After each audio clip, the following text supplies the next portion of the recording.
The number one rule to prep the learner before training. Now, let me make a very strong comment. Training is not the issue. Learning and development departments have done a great job for decades. Training is not the issue. But let's be blunt. We put together all these training programs and managers send their employees to the training department to get skills and knowledge. And then they come back to this thing called the workplace. And the manager calls an employee in and says, I need to see you in my office right away. What's the employee's first response? It's usually, uh-oh, what did I do wrong? So how do we prep the learner before training, but also make a positive impact on the workplace? See, we have to do something that we don't do enough of, and that is fuel people's minds. See, we tend to look at training as this tactical thing, and we have to get people ready for the job requirements, and we have to train them and increase their knowledge and skills specific to the job. And rest assured, those are very, very important things. And we look for behavioral change, such as confidence and consistency as it relates to the job. But I think we're missing something.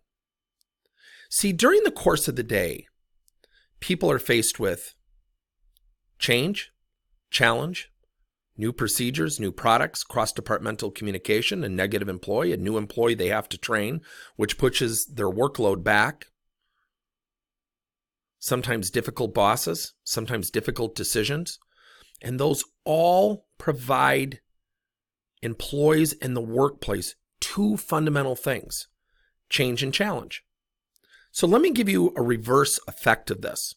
When was the last time somebody walked into your office and said, boss, I'm stagnant. I need some uncomfortable change to get me out of my comfort zone? You're probably laughing. There is one word that I want you to think about after watching this video, and that is the word perspective. So I want you to think about something and just take a step back, really think about the example I'm about to give you. You're out to dinner with a friend, your spouse, significant other, and you're having a really nice meal. You're splurging. You're spending a lot of money. You get done, you walk down the street, and there's a homeless person with a sign. Now, your first reaction might be, ignore them. We've been taught to ignore those people. But what if you recognize that person? This recently just happened to me. Somebody I was going to college with, someone I used to play basketball with, and I noticed the person. I recognized the person. After a little bit of idle conversation, I realized he hit some tough times. That gave me perspective. Did it make me feel guilty about the meal I just had? No.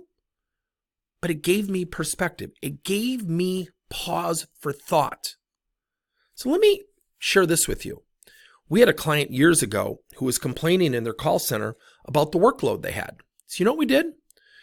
For 4 straight weeks, Monday, Wednesday, Friday, we sent short videos of military reunions, of family members, sometimes coming home with injuries, missing limbs.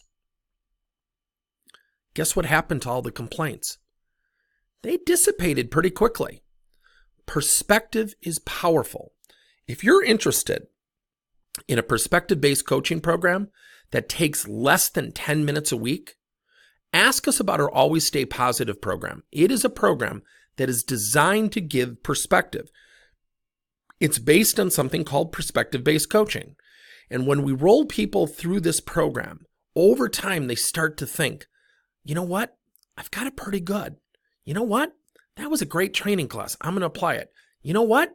My boss gave me some pretty tough constructive feedback, but you know what? I have to use it strategically.